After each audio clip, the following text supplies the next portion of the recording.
दोहे। इसके हम अभ्यास और स्वाध्याय के प्रश्नों की चर्चा करेंगे। प्रश्न 1। शिक्षक की सहायता से दोहों का भावपूर्ण गान कीजिए। इसमें कबीर, रहीम और तुलसी के दोहे हैं। हम पहला दोहा गाकर आपको सुनाते हैं। साईं इतना दीजिए जामे कुटुंब समाए, मैं भी भूखा ना रहूं, साधु न भूखा जाए कबीरा, साधु न भूखा जाए। तो इस तरह आप दोहे का गान कर सकते हैं। चैनल में दोहे की समझ दी गई है, वो भी आप पढ़ सकते हैं। हम अभ्यास के प्रश्नों की चर्चा आगे बढ़ाएंगे। प्रश्न 2। निम्नलिखित शब्दों का अर्थ बताकर उनका वाक्यों में प्रयोग कीजिए। उद्यम, प्रकृति, खैर, कुसंग, कंचन, जपमाला, दुख, भुजंग, हर्षे। पहला शब्द है उद्यम यानी परिश्रम। अच्छे नंबर लाने के लिए हमें उद्यम करना चाहिए। प्रकृति यानी स्वभाव, वह सरल प्रकृति का आदमी है। तीसरा, खैर, कुशलता, मैं आप सबकी खैर चाहता हूँ। कुसंग यानी बुरी संगति, कुसंगति से हमारा पतन होता है। कंचन, इसका मतलब है सोना, बहू के पास बहुत सा कंचन है। जपमाला, जप करने की माला, हमारी दादी जी हमेशा राम नाम की जपमाला करती है। दुख, खेद, जीवन में कभी भी दुख लाना नहीं चाहिए, हमेशा हंसते रहना चाहिए। भुजंग, उसका मतलब है सांप, भुजंग काले रंग का होता है। हर्षे यानी खुशी, हमें उनके घर जाना चाहिए जिनके नैन हमारे लिए हर्षे। प्रश्न 3, प्रश्नों के उत्तर दीजिए। पहला प्रश्न है, यदि भगवान आपको कुछ मांगने के लिए कहे तो आप क्या मांगना चाहेंगे? उत्तर, यदि भगवान हमें कुछ मांगने के लिए कहे तो मैं उनसे ये मांगूंगा कि मुझे बहुत विद्या दो, अच्छी बुद्धि दो, अपने माता पिता और बड़े लोगों की सेवा करूं। इस प्रकार भगवान से अपने परिवार, समाज और देश को सुखी बनाने की शक्ति और सामर्थ्य मांगूंगा। दूसरा, अच्छे व्यक्ति की संगति से आपको क्या लाभ हो सकते हैं? अच्छे लोगों की संगति से हमारे विचार अच्छे बनते हैं, बुद्धि का सदुपयोग होता है, हमारा चरित्र भी अच्छा बनता है, दुर्व्यसनों और बर्बादी से हम बचे रहते हैं, जीवन में सुख शांति से रहने का तरीका मिलता है। इस तरह अच्छे व्यक्ति की संगति हमारे लिए वरदान सिद्ध होती है। तीसरा, लोग धर्म के नाम पर कौन सा आडंबर करते हैं?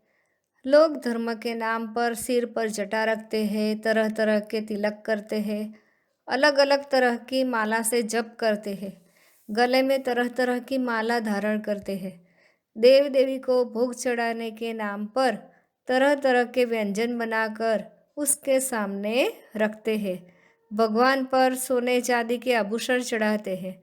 इस तरह धर्म के नाम पर कई पशुओं की बलि चढ़ाते हैं।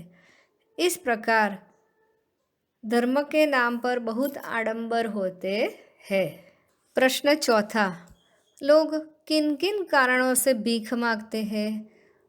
कुछ लोग आजीविका का कोई साधन न होने पर मजबूर होकर भीख मांगते हैं। कुछ गुंडे बदमाश लोग बच्चों का अपहरण करके उन्हें अपाहिज बना देते हैं और वह बच्चों से भीख मंगवाते हैं। कुछ कामचोर और बेशर्म लोग मेहनत करने से बचने के लिए भीख मांगते हैं। कुछ लोग भूकंप, बाढ़ आदि प्रकोप में सब कुछ नष्ट हो जाने पर भीख मांगते हैं। भीख मांगने के कई कारण हैं। स्वाध्याय के प्रश्न। प्रश्न नंबर 1, प्रश्नों के उत्तर लिखिए। कबीर साईं से कितना मांगते हैं? कबीर भगवान से अपना और अपने परिवार में और दरवाजे पर आए हुए कोई साधु फकीर कभी भी भूखा न जाए इतना धन मांगते हैं। कबीर को ज़्यादा धन की लालच नहीं है। प्रश्न दूसरा, बिना सोचे कार्य करने से क्या होता है?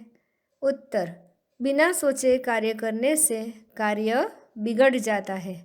कार्य बिगड़ने से पछतावा होता है। दुनिया में हंसी होती है। लोग तरह तरह के ताने मारकर मजाक उड़ाते हैं। बिना सोचे कार्य करने से बाद में पछताना पड़ता है। तीसरा, चंदन और भुजंग के उदाहरण द्वारा रहीम क्या कहते हैं? रहीम मानते हैं कि उत्तम स्वभाव वाला व्यक्ति बुरे लोगों के साथ रहने पर भी उनसे प्रभावित नहीं होता। चंदन के पेड़ पर जहरीले सांप लिपटे हुए होते हैं, फिर भी उनका जहर चंदन को नहीं लगता। चंदन का पेड़ विष से अछूत रहता है। चौथा, रहीम बड़े लोगों की क्या विशेषता बताते हैं? रहीम कहते हैं कि बड़े लोग कभी अपनी बड़ाई अपने मुख से नहीं करते। बड़ी बड़ी बातें करके वह अपना बड़प्पन नहीं दिखाते। जैसे हीरा कीमती रत्न होता है, फिर भी वह स्वयं उसकी कीमत नहीं बताता। उसी तरह बड़े लोग खुद कभी अपनी प्रशंसा नहीं करते।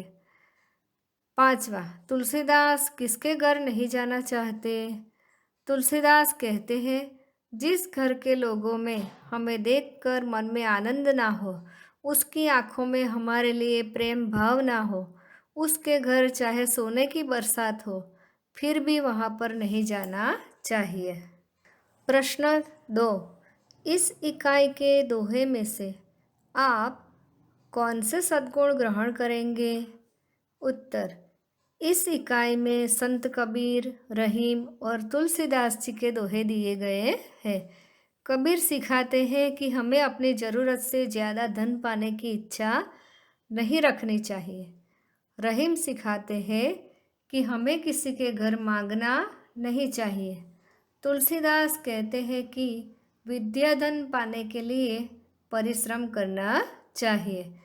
इस दोहों से हमें संतोष, समानता, परिश्रम, आतिथ्य भावना जैसे सद्गुण सीखने को मिलते हैं। प्रश्न 3, निम्नलिखित जवाब मिले ऐसी पहेलियों का निर्माण कीजिए। हमें पहेली बनानी है तोता, पतंग, चिड़िया के बारे में। पहला हम तोता के बारे में पहेली बनाएंगे। मेरा मुंह लाल, पिंजरे में रख कर लो मुझे पाल, लो खाता हूँ मैं हरी मिर्च और आम, बोलो मैं कौन हूँ? तोता। पंख नहीं है फिर भी मैं उड़ती, एक धागे से जमीन से जुड़ती, कट जाए धागा तो जमीन पर गिरती। बच्चों, आप उसका जवाब बता सकते हैं, उसका उत्तर बता सकते हैं। उसका उत्तर है पतंग। ची ची करके शोर मचाती, सुबह होते ही सबको उठाती, सबके घरों के आंगन में दाना चुगती, बोलो ये कौन है? बताओ बच्चों, ये है चिड़िया। तो हमने अभ्यास और स्वाध्याय के प्रश्नों की चर्चा की। अगर आप इस चैनल में नए हो तो इसे सब्सक्राइब और लाइक कीजिए। नमस्ते बाल दोस्तों।